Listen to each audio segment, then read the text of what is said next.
শৈলকুপায় প্রতিবন্ধী না হয়েও ভোগ করছেন প্রতিবন্ধী ভাতা, নেই সরকারের নজরদারি। ঝিনাইদহ বুলেটিনের ডেস্ক রিপোর্টে দেখুন বিস্তারিত। কোনো সমস্যা তো নাই? হ্যাঁ, সুস্থ, শরীর তো সুস্থ। কথা বলতে সমস্যা আছে কিনা শোনা? হ্যাঁ, কথা বেজে যায়। তোমার নামটা কি বললে আবার বলো তো? মোহাম্মদ আবিদ। বাবার নাম আশরাফ। গ্রাম শ্রীরামপুর। কিছুই তো বাজলো না। সরকারের সমাজ কল্যাণমূলক পদক্ষেপগুলির মধ্যে অন্যতম হল প্রতিবন্ধী ভাতা কর্মসূচি, যার মূল লক্ষ্য সমাজের সবচেয়ে দুর্বল, শারীরিক বা মানসিকভাবে অক্ষম ব্যক্তির জীবন ধারণে সহায়তা করা। তবে সম্প্রতি ঝিনাইদহের শৈলকুপা উপজেলার বিভিন্ন স্থানে এই মহৎ কর্মসূচির সুবিধা বিতরণে গুরুতর অনিয়মের খবর পাওয়া যাচ্ছে। অভিযোগ উঠেছে, বহু অপ্রতিবন্ধী ব্যক্তি মিথ্যা তথ্যের ভিত্তিতে এই সরকারি সুবিধা ভোগ করছেন, যার ফলে প্রকৃত ও দুস্থ প্রতিবন্ধীরা তাদের ন্যায্য অধিকার থেকে বঞ্চিত হচ্ছেন।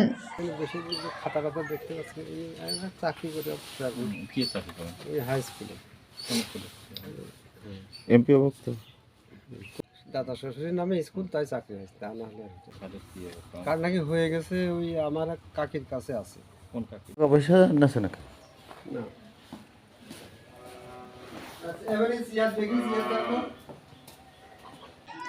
অনুসন্ধানে দেখা যায়, এই অনিয়মের মূল কারণগুলোর মধ্যে রয়েছে মিথ্যা সনদ ব্যবহার করে স্থানীয় প্রভাবশালী চক্রের যোগসাজশে কিছু অসাধু ব্যক্তির তথ্যের বিনিময়ে ভুয়া বা মিথ্যা প্রতিবন্ধী সনদ তৈরি করে ভাতা গ্রহীতাদের তালিকায় তাদের নাম অন্তর্ভুক্ত করছেন। একটা দেখতে পারবেন আপনি এখন তার বাড়ি মানুষ মেরেছে তো। প্রতিবন্ধী একটা কার্ড। সংশ্লিষ্ট সরকারি দপ্তরগুলোর পক্ষ থেকে তালিকা প্রণয়ন ও নিয়মিত যাচাই বাছাইয়ের ক্ষেত্রে পর্যাপ্ত নজরদারি এবং কঠোরতা না থাকার কারণে এই জালিয়াতির সুযোগ সৃষ্টি হচ্ছে বলে মনে করছেন সচেতন মহল।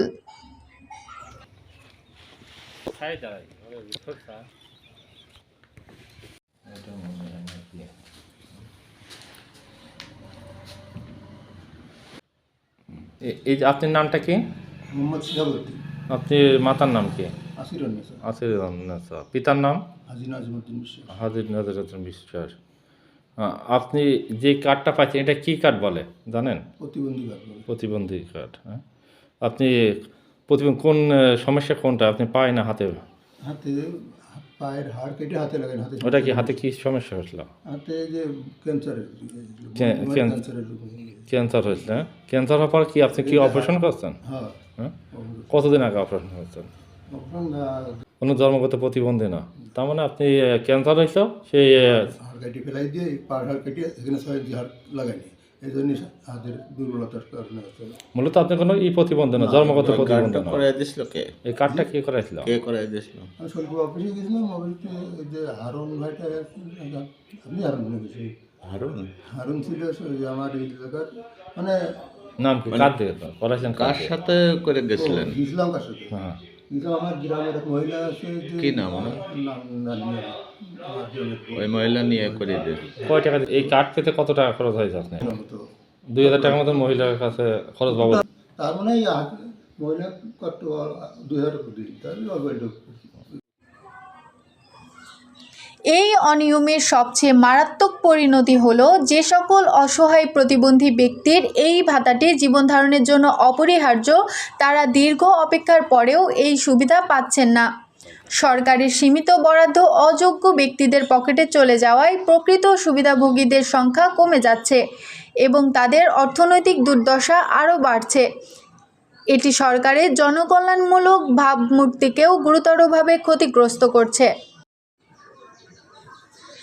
এ বিষয়ে শৈলকুপা উপজেলা সমাজসেবা অফিসার শরীফ উদ্দিন বলেন, শরীফ উদ্দিন, আমি উপজেলা সমাজসেবা অফিসার শৈলকুপা ঝিনাইদহ। 1999 সালে থেকে প্রতিবন্ধী ভাতা চালু হয়।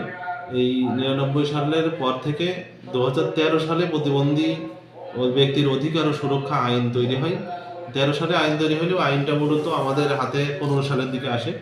এই 99 থেকে 13 পর্যন্ত বিভিন্ন পরিপত্রের মাধ্যমে প্রতিবন্ধী জরিপ হতো। ওই সময় কিছু প্রতিবন্ধী হয়ে গেছে বিভিন্ন অনিয়মে।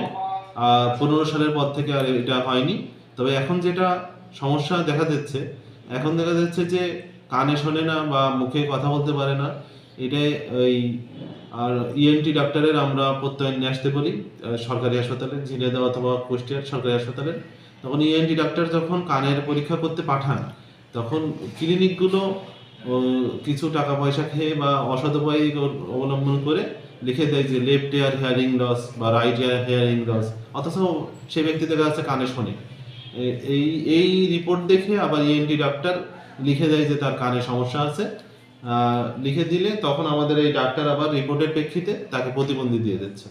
তা মাঝে এরকম কিছু ভুয়া রিপোর্ট পাওয়ার পর থেকে বর্তমানে আমাদের যিনি প্রতিবন্ধী ডাক্তার আছেন শনাক্ত করেন, এবং ডাক্তার আরিফ রহমান আছেন, ডাক্তার এহতেসাম আছেন, দুইজন ডাক্তার শনাক্ত আচ্ছা, করেন। কোন প্রতিষ্ঠানে ভুয়া আসছে ঝিনাইদহ হেয়ারিং কেয়ার সেন্টার।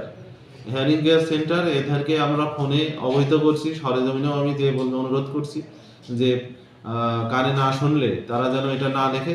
তারপরেও এখানকার কর্মচারীরা যেভাবেই হোক যে টাকা পয়সা নিয়ে অসৎ উপায়ে লিখে ভালো মানুষকেও লিখে দিচ্ছে যে লেফট ইয়ার হিয়ারিং লস বা রাইট ইয়ার হিয়ারিং লস, যার প্রেক্ষিতে কারণে মানে শ্রবণ প্রতিবন্ধীগুলো যাচাই করা খুবই জটিল হয়ে গেছে।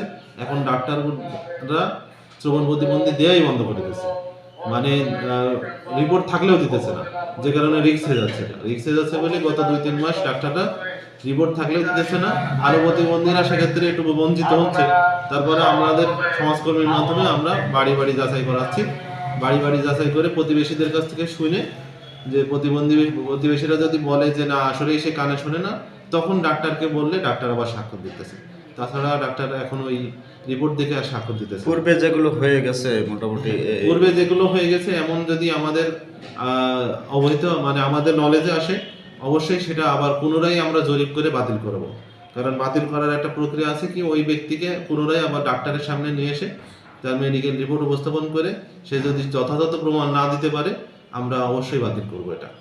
আচ্ছা, একজন সরকারি চাকরি করে আমরা দেখছি যে সরকারি চাকরিও করছে আবার ভাতাও ভোগ করছে, একজন কি সরকারি ফান্ড থেকে দুটো সাইড থেকে কি সে এইগুলো নিতে পারবে? না, একজন ব্যক্তি সরকারি সুবিধা একটাই পাবে, যে সরকারি চাকরি করতেছে সে প্রতিবন্ধী ভাতা কোনোভাবেই পাবে না। যে মুক্তিযোদ্ধা মন্ত্রণালয় থেকে মুক্তিযোদ্ধার সম্মানী ভাতা পাচ্ছে সেও বয়স্ক বা প্রতিবন্ধী ভাতা নিতে পারবে না। এ কারণে যে সরকারি চাকরি করতেছে সে যদি তথ্য গোপন করে কোনো কারণে আমাদের এখান থেকে ভাতা চালু করে নেয় চেয়ারম্যানদের দ্বারা, কারণ আপনারা জানেন যে ইউনিয়ন কমিটির আমাদের মূল সুপারিশ আসে ইউনিয়নের চেয়ারম্যানদের দ্বারা। এখন তথ্য গোপন করে চেয়ারম্যানের মাধ্যমে কোনোভাবে যদি ভাতা করে নেয়, এটা আমাদের নলেজ আসার সাথে সাথে আমরা এটা যাচাই করে দেখে তার ভাতা বাতিল করবো ইনশাল্লাহ। ধন্যবাদ।